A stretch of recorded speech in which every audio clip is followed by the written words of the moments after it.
Welcome everybody to my talk 10 SQL tricks that you didn't think were possible. The other title of this talk is also 10 SQL tricks to convince you that SQL is an awesome thing. And I'm sure you will be convinced at least that it is awesome. Whether you like it or not is a different question. A little bit about myself. I'm Lukas. I'm from Switzerland. I'm the CEO and founder at Data Geekery, a small company in Switzerland. We do a lot of SQL consultancy, also in the Java ecosystem. We have our product called Juke, which you see on my T-shirt. I'm a Java champion. I'm also a Juke Switzerland board member, where we organize events in Switzerland with a lot of members. I personally believe that SQL is a device whose mystery is only exceeded by its power, and today you will certainly agree with this as well. Why do I talk about SQL? This is a Java conference, and I do talk about SQL. And some of you came here. I was surprised, not more, because everyone uses SQL, right? Everyone uses SQL. Why do I talk about SQL? SQL is the only ever successful mainstream and general-purpose fourth-generation programming language. So the only declarative language that is really, really mainstream. Prolog never got it into mainstream. All those other languages, Datalog never got into mainstream. SQL got into mainstream, and it is awesome. Why doesn't anyone else talk about SQL? I don't know. Everyone uses it. No one talks about SQL. Everyone used to talk about NoSQL databases. Now this hype is over again. But still everyone talks about, uses SQL. No one talks about it. What is SQL, ladies and gentlemen? SQL is the original microservice. Right? Just install a single store procedure into your Oracle Express Edition instance and deploy, and you're done. That is a microservice by definition. Who thinks that this here is SQL? Anyone thinks this is SQL, right? This is a SQL statement? Okay. Who thinks this is how you do SQL nowadays? Who does SQL like this? REST? ORMs? Like this, maybe? Is that how you do joins with SQL these days? Yes? Anyone? Think again. This is wrong. This is not SQL, ladies and gentlemen. Now, when we talk about SQL, neither the first statement nor what we've seen before is SQL. Why am I saying this? Are you still using Windows 3.1? No, you're not. So why are you restricting yourselves to SQL 92, the old SQL standards, to those primitive little features that were there forever? SQL has evolved, and I stole this slide with permission by Markus Winnand, who's a SQL performance consultant from Austria. Very interesting content. And he also talks about modern SQL like I do. So this is a SQL statement that I like. What does this calculate? You in the front rows have already mentally processed this SQL statement, and you came to the conclusion that the output of this is the Mandelbrot set, right? So when we zoom into this, we see this beautiful display of the Mandelbrot set. I stole this from a blog that I've linked on the top here. It is a very easy SQL statement. You all agreed to this. So this is a SQL statement that proves that SQL 99 is Turing complete, right? No one in here realizes in their everyone work that SQL is actually a Turing-complete language. So what does that mean? Turing completeness, next time you go to a party, you know what to talk about when the alcohol flows. You can impress everyone with your knowledge about Turing completeness in SQL. So what does that mean? Any program can be written in SQL, right? Just because I can doesn't mean I must, but you could write your whole program in SQL and it would compute. Seriously though, what is the advantage of SQL? You tell the machine what, not how. You tell it, this is the result. It has these constraints, please solve these constraints for me. And I'm not talking just about the where clause. There are many, many constraints like exists and complex predicates, and not only predicates, but also other expressions that you want the machine to resolve for you. You don't care about the algorithm. You don't care about nested loops or hash joins or whatever, and in which order you want to collect the data. You just tell the machine, this is the results. Do with it what you want. And when you think about it, what do you prefer? This approach to computing or that one? Yeah? So make your choice. Declarative programming is awesome, and there's also one reason why this company was called Oracle. You just ask the Oracle, and it tells you the answer. And you don't know how it got the answer. It's just the correct answer. But what's the problem with SQL, as we're seeing today? This is the problem with SQL. So everything on here that is green are keywords. So what we modern developers like to criticize with SQL is that it's ancient. It reminds us of this kind of language, where we also had a lot of keywords, and the syntax is awkward, and it doesn't fit well into modern functional programming languages and everything. The other thing is declarative thinking is hard. So you would like to tell the machine, okay, go over there and do this 5 times and blah, blah. You think you like that, but after a while it gets complex. So declarative thinking is hard indeed, but it's always rewarding, because when you do reporting with SQL, it's very easy. Reporting with SQL is very easy. Bulk data processing with SQL is very easy, right? Ad hoc analytics is very easy. So when you have a normalized database and you want to quickly find out how many people have this kind of constraint and this kind of property, and you aggregate that and you do something like that, ad hoc analytics is very easy. You just drop that SQL statement on your data. You don't have to program hard, complex programs. And by very easy, I obviously mean hard, right? But it's still easier than doing that with imperative or object-oriented programming. And I say also you don't have a choice. That's the only language there is for this kind of thing. So I have a quote here from Winston Churchill: SQL is the worst form of database querying except for all the other forms, right? So today, you came here not to hear my evangelism only, you came here for the tricks. Before the tricks, I want you to be sure, lean back, use this thing. So this is what is called the SQL muscle. Every one of you is equipped with one SQL muscle. It takes a lot of training and practice, yes? You don't get good at SQL by just staring at it. You have to practice SQL all the time. And eventually get better because the underlying concepts are very easy. So as I told you, this is enough of the blah blah. The introduction, I have to be fast today. Yesterday, I figured out I have only 45 minutes. This talk is usually 60 minutes, and it's a very fast-paced talk, so I'm sorry if I'm going to be overwhelming you, but these are the 10 tricks that we're seeing today. 10 tricks to convince you that SQL is awesome. This list, some of you take pictures, the slides will be online as well. It's a very complex list of nice things. The main thing to remember here is SQL is really awesome. This awesome. Okay, so trick number 1. Most of you know this, right? So everyone knows this statement. The trick is everything is a table in SQL. Now, when you see this, can you identify the table? Who can correctly identify the table in this statement? Yes, person. You are all right. But who would have said that this here is the table? This is also a table. Very right.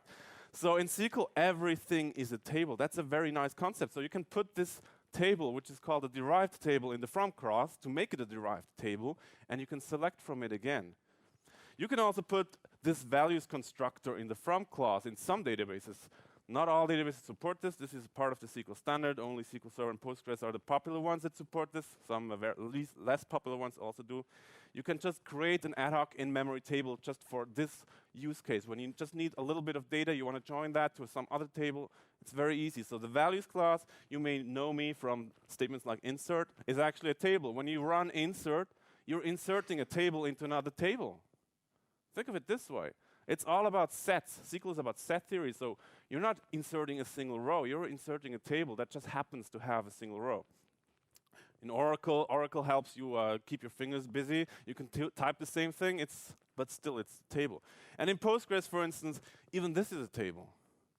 Any function in Postgres is a table. It's just a one-by-one table, but this is very powerful. This concept is very powerful. You can join one-by-one tables with other tables. Very, very useful. When you go back to Java, this is probably the only Java slide in this talk. We now also have something like tables in Java 8. This is the Stream API that was added, so you can actually do the equivalent of SQL to the Stream API. So a table is a stream of tuples. If we did have a tuple type in Java, we could do it this way. Then you do select. That's the same thing as map. And when you think about it this way, map returns a new table.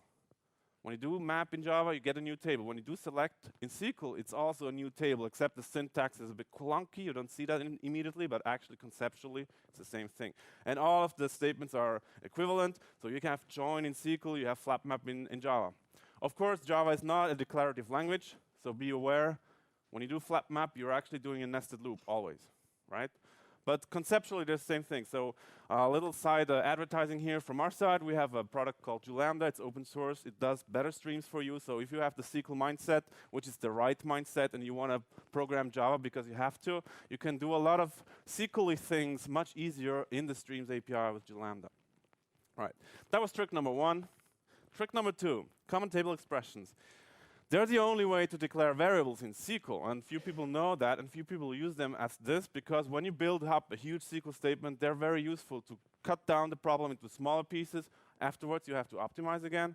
They're harder to optimize still today, but they're very good tools to get started with a huge SQL statement, because you can structure your SQL statement with the with clause, and then you have a table expression, T1, which is a variable, and you can use T1 in T2. You can reference these variables from the other variables, and in the end, you just select from all of these tables.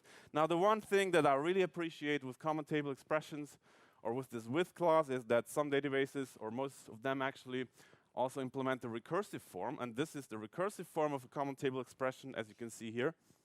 Yes?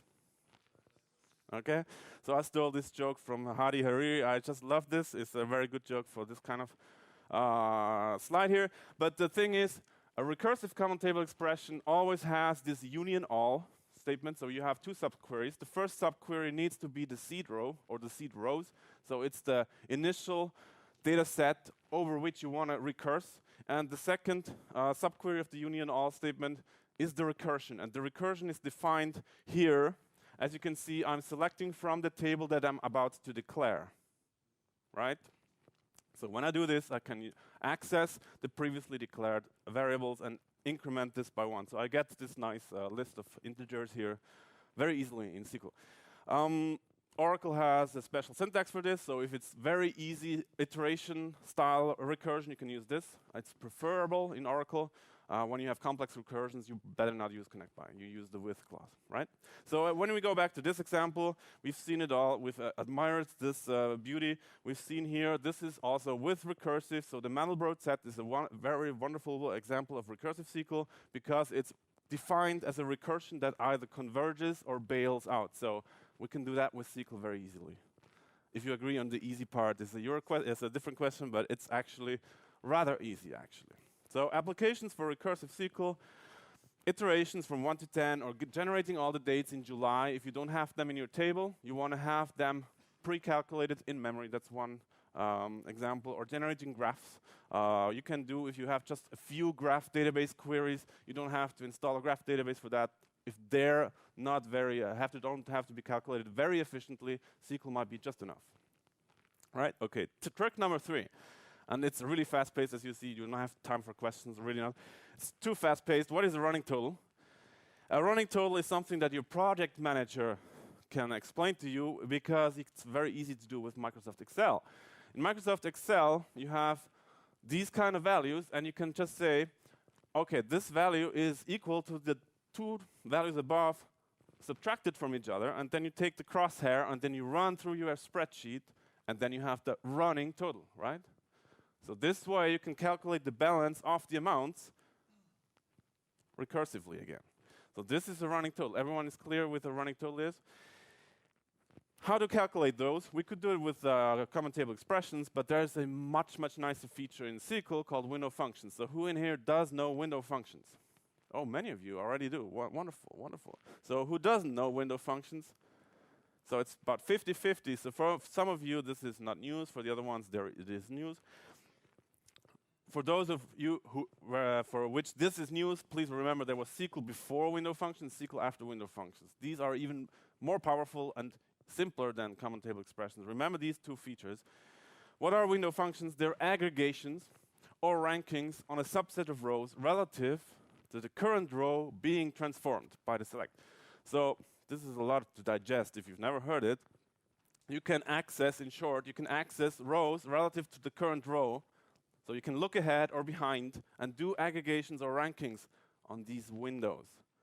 So for every time you select something, you have something like a moving window, and you can do aggregations within that window. And the syntax is actually very easy once you get used to SQL, right? Once you get used to the keywords, it has a function and then this over specification. And it consists of these 3 parts. The first one is the partition. So you want to only restrict the window that you're sliding to the same partition. It's like group by. So when you calculate something on these films that you have here, on the films, when we zoom in, you can see I partitioned by length. So the partition or the window only includes those films which are of the same length as the current film. So when I do something for something which has the length 46, I will only see those rows. The same with 47. And you can see within the partition, I can order the partition. So the partition is ordered, and this is independent of the outer query. So just for this one calculation, I can order this partition. And finally, the third clause, I can restrict the frame or restrict the window to so many rows ahead or so many rows behind or the total or whatever. So this is the number of rows ahead and behind that I want to include in the ordered partition. Now, most of these clauses can be combined independently. In some functions, they're independent. You can add them or leave them away with sensible defaults. Finally, you actually do the calculation. So in this example, I'm just calculating a row number for the ordered partition. And you can see 1, 2, 3, 4, 5, 7 is done independently of the first partition, which has row numbers from 1 to 5. This is an extremely, extremely useful feature. Not every one of you who has never used this will immediately see this, but during the talk you will realize this has changed SQL forever for those databases that implement it. So window functions are aggregations or rankings on a subset of rows relative to the current row being transformed by select. Very, very nice feature. So how do you do a running total with SQL? We have here bank account transactions, and we want to calculate the balance, as we've seen before. So we know the current balance. In this example, you can calculate the balance either top-down, if you know the current balance, or bottom-up, if you know it started with 0. In this example, we're going top-down. And for instance, this balance on row number 4 is equal to the top balance, the current balance that we know, minus the sum of all the amounts that are on top. Right? That's correct. So the window function that we're doing here is the sum of amount over this window, which consists of the partition. We don't want to have the neighbors' bank account transactions. We only want to have our own. So we only want to calculate the data that belongs to us. Then we order this partition. We only want to have those ordered by date, which are on top, and then we restrict this window to have only the dates on top. So I'm aware this is very fast. You can read the slides again later on. Important is for you only to remember there are 2 very advanced SQL features that you should all remember and use more often. Recursive or non-recursive common table expressions. Beware of optimization things in these depending on your database. And window functions, which are often very, very fast because they run in memory, if you're not nesting your selects too deeply. But if it's a top-level select, window functions are very fast. Right, so the next tricks. You have now the tool set for the next tricks. Let's do just the rest of the all, how to draw an all. And don't worry if you feel like this. Experience comes with practice. Remember the SQL muscle. So we have Stack Overflow now, a Stack Overflow example. Wonderful. We have someone from Stack Overflow here. He can explain you how they do it behind. I imagine they do it like this.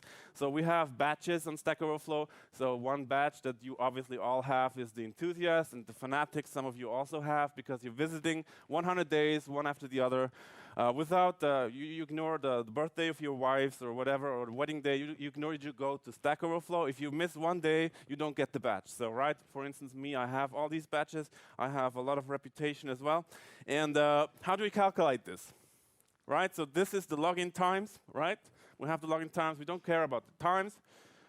Maybe, yeah, I know early morning.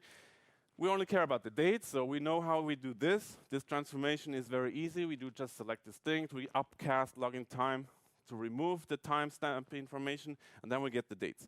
Now we want to do these row numbers. Why do we not do that? We'll see. But we want to calculate the row numbers based on the ascending order of login date. So it's easy. We learned now this is row number over the window that is ordered ascendingly by login date.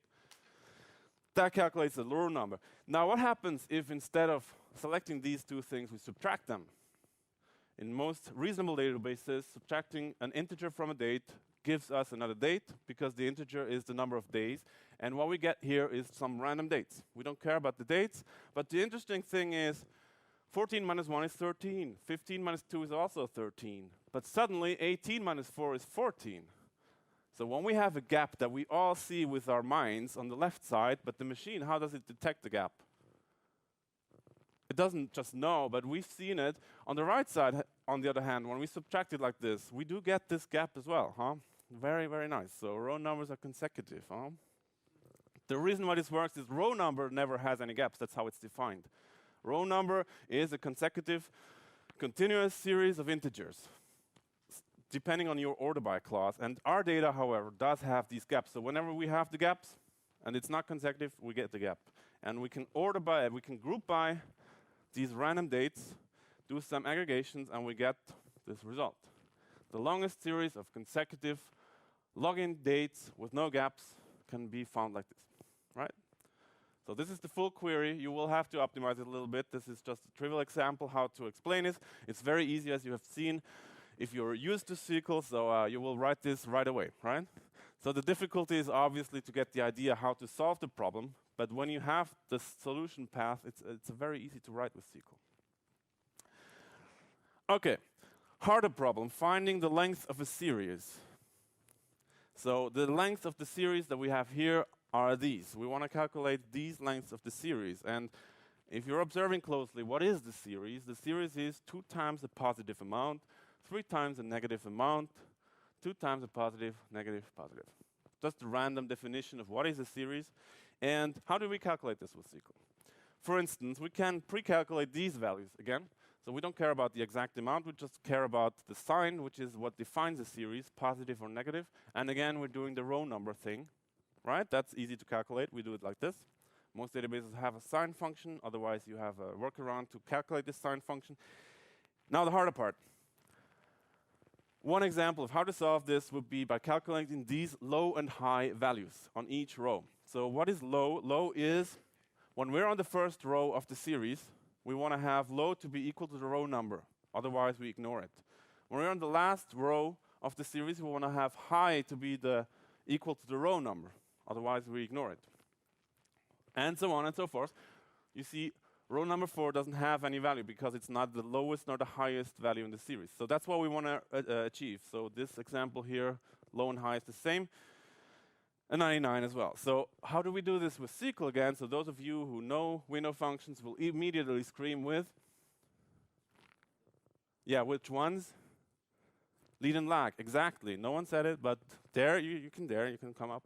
And there, because lead and lag are very useful window functions. Now that we can order the window and access the next and previous rows, we just have functions to actually access those rows, right? So you don't have to sum stuff. You can just take that row and the value in it. So we can, for values 1, 2, 3, 4, we can check out what is the previous value and the next value and put that in the same row. That is very, very not relational. Like relational algebra, and that's not possible with this. SQL is more than relational algebra. Some people argue that it's a bad thing, but it's very, very useful. So now that we know how to do this, we just take the lag of the sign, so the previous value of the sign, ordered by this ID, and we check if the previous value of the sign is different than the current value of the sign. So that will mean that we have the low event, and the high event is the lead of the sign, so the next value of the sign, being different than the sign is the high event. Obviously, we have to check for null, so this is a little bit of a boring code here, and we get the example that we had before. Next step, we want to have something more advanced. We don't want to have just the low and high events at the beginning and the end. We want to fill up the whole series with those values. So this series here, the first 2 positive amounts should have low and high values being equal on each row. And the same here, 3 and 5 on each row. And again, obviously, we're using window functions. This time I'm using one that is not available in all databases. In this form, unfortunately, I'm using a special ignore nulls clause. So I'm going through the window, but I'm not considering the null values in the window. I'm taking the last value for low, except the nulls, over the window that is ordered again the same way for all the values on top. So this is a lot of keywords, don't learn them right now, learn them afterwards. Null handling again. But the concept here is this. When I'm on row number 5, I want to go up until I reach the last value of all the low values that is not null. So I'm reaching the 3. I'm going up to reach the 3. The other way around with high, I'm going down to reaching the 5 because that's the first non-null value in that window. So when I do this, I get the filled up gaps that I have here. And finally, I'm just doing this trivial last step, 1 plus high minus low, don't forget off by 1 errors, gives me the length. Trivial, huh? You have to think of it. This is not necessarily fast. Depends on your database. But the idea here is very interesting. It's very interesting to think of SQL this way. You can access the next and previous values. Huh? Okay. Still everyone okay with this? I still have some time left. I have this problem here, the subset sum problem. I asked the author of XKCD for permission to post this. Unfortunately, he's never very much available. It's not allowed to publish comics and commercial incidents, so please check out the definition of the subset sum problem directly on that URL or on, for a more boring explanation on Wikipedia. Subset sum problem comes down to this. I have these results, right? So these are the results I want to get to, and I want to combine these items and summing them up to get the closest sum to one of these totals. That's the subset sum problem. There are different ways of defining the subset sum problem. Usually you want to have the exact sum.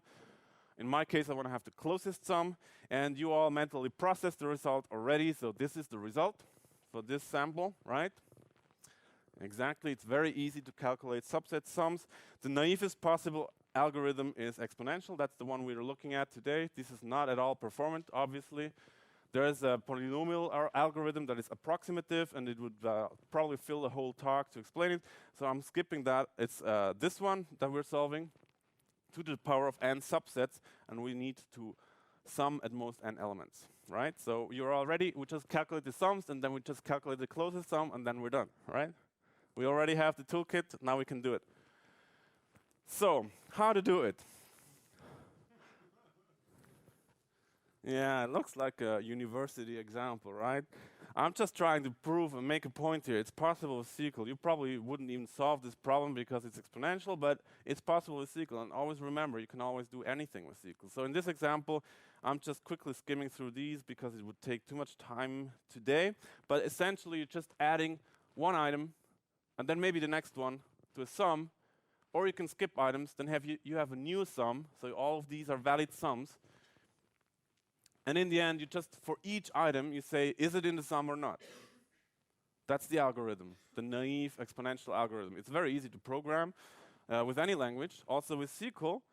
So with SQL, you would use a recursive common table expression. So this recursive keyword is not necessary in all databases. In this case, I'm using Oracle. So this means I'm defining the sums table as being all the sums that are possible. And this is the first iteration here. So the first iteration is all the individual items. So each of these are a possible sum. That's easy. And then I recurse on each item, and I take all the items that are on top of it. So you see the recursion happens here. I'm selecting again from sums. I'm joining all the items again at each recursion, but I'm only selecting those items that are higher. As you've seen in the previous slides, I'm going down in the items list. When I recurse, the sum itself in the first recursion is the item. In the next recursion, it's the item plus the sum that I've already had before. That's how you do the sums recursively. The highest ID that I've had so far is just the ID of any recursion. And finally, I'm doing this nice little toString operation here to display the concatenated list of items to get the sum calculation formula. So this is how to calculate all the sums. How do I find the closest one of these totals? It's not so difficult anymore. It's not using any fancy SQL. I'm just doing here a very trivial cross join. So I'm combining each of the totals with each of the sums. And in this example, I'm finding the minimum absolute value of the difference. So these will give me the best differences. That's the easiest way to explain it in the next step. For those of you who are not very fluent with SQL or cross join, what is a cross join? When you have a deck of cards, a cross join is like the ranks cross joined with the suits gives you all the cards. So you have 13 ranks and 4 suits, you get these cards. Nice example on Wikipedia. That's a cross join. So we've seen how to calculate the closest, the best difference, but we want to have the best sum. Here I'm using Oracle syntax. Don't worry about syntax, it's just the idea of finding within each group the best value. But you don't care about the value, which is the absolute difference. You want to have something else at that position. So this will give us this result, right? So the total query is very simple, if you look at it. There are a lot of keywords you might not have seen yet, but the query itself is very simple, and you just tell the machine what. You have never told it exactly how. Yes? Are you all feeling you should do the next task with SQL? Right. Okay. Next trick. The running total must be less than 0. Okay? So we have this table here again, always the same table, but now we have amounts that go below 0, and we don't want them to go below 0. We don't have any credit with the bank. They don't allow us, so we just go to 0. So you see this on some lines that are marked in red. We want to cap the running total on the lower end to be 0 or the actual value. Right? Everyone clear with the requirement?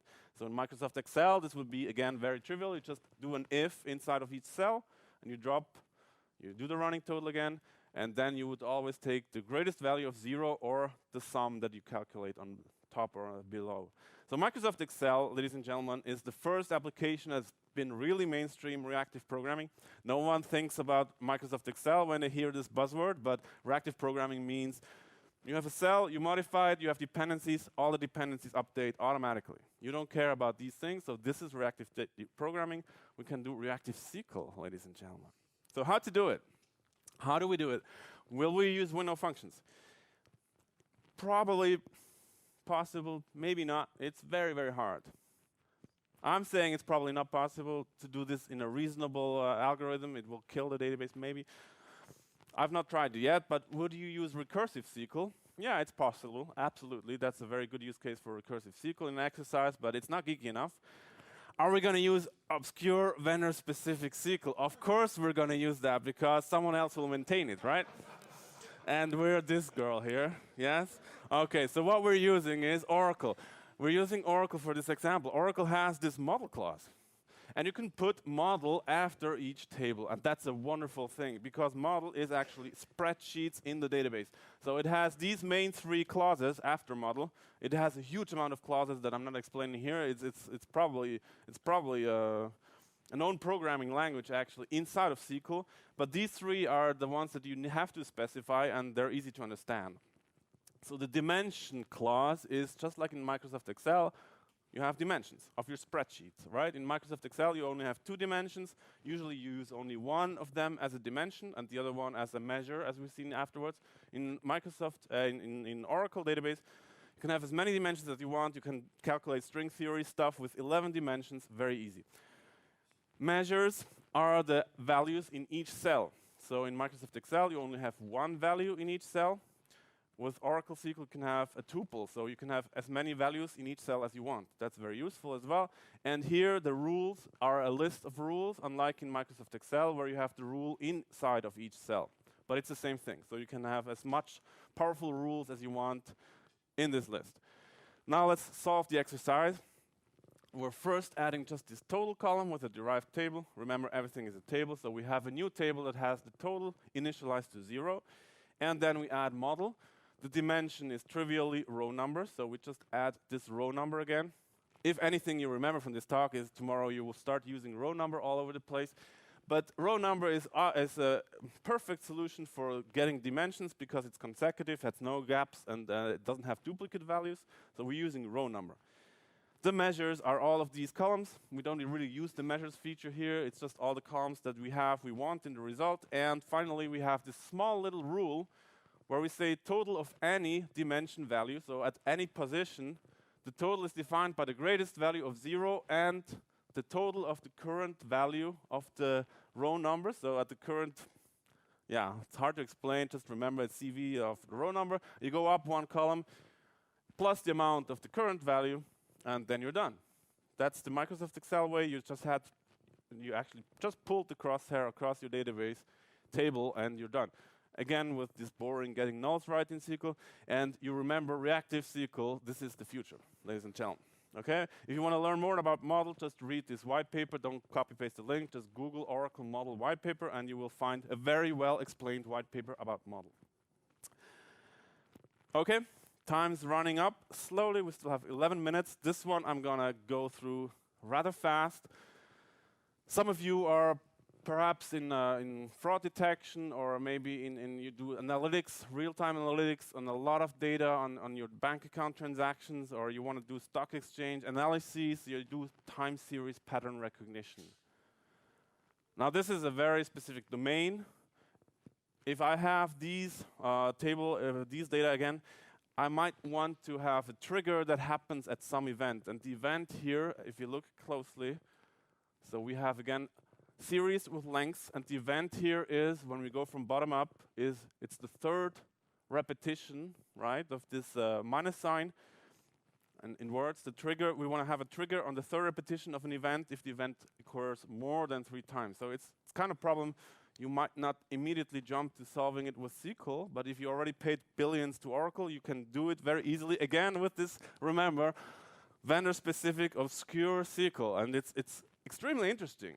It's really extremely interesting. This time we're using Oracle 12c Match Recognize, a new feature in the new version of Oracle. Who's using Oracle here? Some of you. So you can profit from this tomorrow. If you're using 12c, you can immediately use it. Match Recognize is also a clause put after a table. So you do Match Recognize, you order your table again. So this is the pattern matching order. You do again measures to have the columns that are produced by this, all rows per match. The pattern is the interesting clause where you put regular expressions. Right? So when you do pattern matching, the best language for that is regular expressions. And define is a list of event definitions. So are you ready for the solution? Okay, you're not, but I just have to keep moving here. So this is the solution we want to have. I put it up there on the top right. So first we order by ID. This is obvious. We want to match by ordered by ID. Then we want to have the trigger being defined as this classifier function. That's actually the definition of the event. So we'll see afterwards what it means.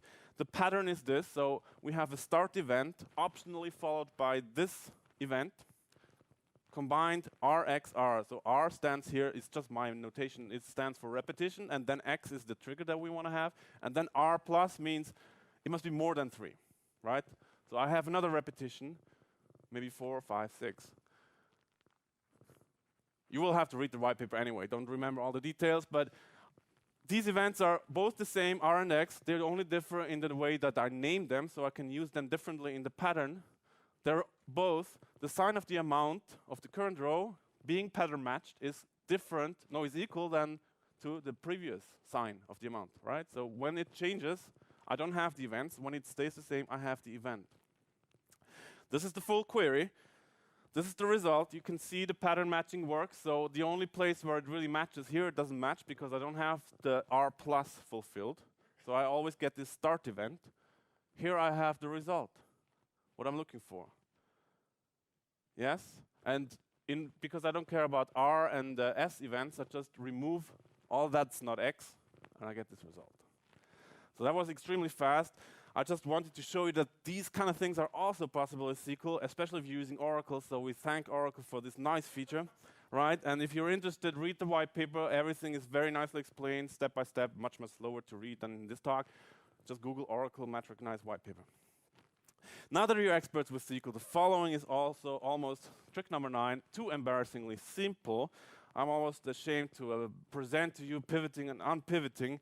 So we have this table here. You have actor names with films and ratings. So this is the age that you have to be to watch the film. How do we do this pivoting, for instance? We want to calculate how many films of each category did the actor play in. And we don't want to have that normalized, but we want to have that as a nice pivot table, because that's how we want to present it to the user, maybe. This is pivoting. Unpivoting is the opposite. So when we have pivoted, we can also unpivot again and transform the columns back to rows. That's pivoting, unpivoting. It's almost too easy. With Postgres, you have this syntax. So with each aggregate function, you can append a filter. This is also part of the SQL standard. Unfortunately, none of the other databases have implemented it yet. You can just add a predicate for each aggregate function, and then you can easily, with a bit of typing manually, create the pivot table, right? If you don't use Postgres, all the other databases support this syntax. That's a very easy syntax. It's just 2 characters more than Postgres, as you can see. So Postgres doesn't save you from a lot of typing, but it does separation of concerns. Few people might know that when you have an aggregate function, specifically count doesn't count the null value. So this case expression makes everything null that is not the desired value, and then you don't count those. That's how you pivot in most databases. If you have one of these 2, they have a special syntax here. So again, you can amend your table with this pivot keyword and then do the calculation, the aggregation directly in this pivot clause. So you pivot the count aggregate function for the rating in the list of these values. It's a bit of magic. It's not very, very usable, But sometimes when you have these kind of reports, and it's ad hoc SQL that you're writing, especially with ad hoc SQL, this is very useful. Unpivoting is just the opposite, right? So you can see it's just everything inverse. So remember, pivoting is transforming or transposing values from single columns to columns containing aggregations, and unpivoting is the opposite. That's almost too easy. Last trick, XML and JSON in the database. You all came here for this, right? Because you finally want to get rid of MongoDB, and now you want to do JSON back with your IBM instance, DB2, which has JSONX, something like that. First, the word of truth in this talk. Be prepared for this. JSON is just XML with less features and less syntax. This is the truth, ladies and gentlemen. And now, remember, since XML is awesome, you all agree with that. The corollary of this is JSON is also less awesome. Never forget. The only reason you're doing JSON is because you're writing JavaScript in your browser, and who likes to write JavaScript? Everyone, no one. So go back to XML, because with XML you have XSLT, which is the only thing even more awesome than SQL. It's a forgotten technology, but it is so awesome. I could fill even 5 talks about XSLT. Now I'm running out of time. I can't show you the details of this example. I'll just show you it's possible. So this is the XML document. We have a nice list of actors and films. It's not normalized. We have a comma-separated list of films in each actor. Horrors to parse, right? You have to pattern match these commas, and when does a film title have a comma, what happens then? But we want to have a normalized result of actor ID, first name, last name, and then, no, it's denormalized actually, sorry. And then we want to join the film IDs in different columns. So what we do, again, easy, common table expression, recursive, this is using Postgres syntax. I'm having 3 common table expressions here, indicative. The first one just parses the XML. Now I have an XML data type. Easy with Postgres. Second one just uses XPath to transform the XML columns in SQL columns. Most databases have an integrated syntax, so Postgres has just ordinary functions here. I think SQL Server is more integrated with XML, the same with Oracle. It's also very integrated in the SQL standard. This is different in every database, but you can always do it. So here we have a table for the actors, and I don't have the films yet, so the films is very easy. We just do a couple of regular expressions, right? So pattern match the comma-separated values recursively until we ran out of films, right? So a word on regular expressions, right? So this was the full list of 10 SQL tricks that to convince you that SQL is awesome. So some of you, I was lying, that you didn't think were possible. If you know window functions, you've already seen some of these things, but I wanted to convince you that SQL is awesome. What does awesome mean? I checked out the dictionary. Awesome, you can't write that without writing awe. So awe is a feeling of fear and reverence. You all agree, right? So you're also all amazed, and you can't write amazement without writing maze. What does maze mean? Maze is a labyrinth, a puzzle consisting of complicated blah, blah. I like the third definition. It's confusion of thought, perplexity, uncertainty, and state of bewilderment, which you can't write. Okay, I'm stopping here. Why do I talk about SQL? SQL is the only ever successful mainstream and general purpose 4th generation language, and it is awesome. Now, all of this I've shown you today, I didn't say a single time, do I want a nested loop? Do I want a hash join? Do I want whatever? I don't care about algorithms. I just tell the database, this is my data. I wanted this form, give it back to me. And that certainly is awesome, right? Why doesn't everyone else talk about SQL? I still don't know. You're all here because you're at the Java conference. You are asking yourself, can I write SQL with Java? Of course you can with our product called Juke. Juke is a domain-specific language, an internal one written in Java, which compiles SQL code directly into Java. So your Java compiler can compile SQL code because all your tables and columns are generated. There is a second talk by myself. Come see it at 14:55. Coincidentally, the same time at Hibernate talk. You don't have to listen to the Hibernate talk. Just come listen how to write SQL in Java. And what's the key takeaway of this talk? Number 1, can you do it in the database? Yes, I've proven it. It's Turing complete. You always can. Can you do it in the database? Some of you already can. You know these things. Some of you have learned something. If you are overwhelmed, please come see me, and we find a way to give you a 2-day SQL consulting or training. We do that also in our company. It's a very good training. It's much slower paced than this one. Can you do it in your database? Yes, of course, unless you're using MySQL, which doesn't have any of these features. Should you do it in the database? Why not? Because you're not maintaining the project, right? So you don't have these discussions. Do listicles attract attention? Yes, they do. They do work. You're all here because of the top 10 title. And will this talk ever end? Also, yes. Thank you very much. These are my coordinates.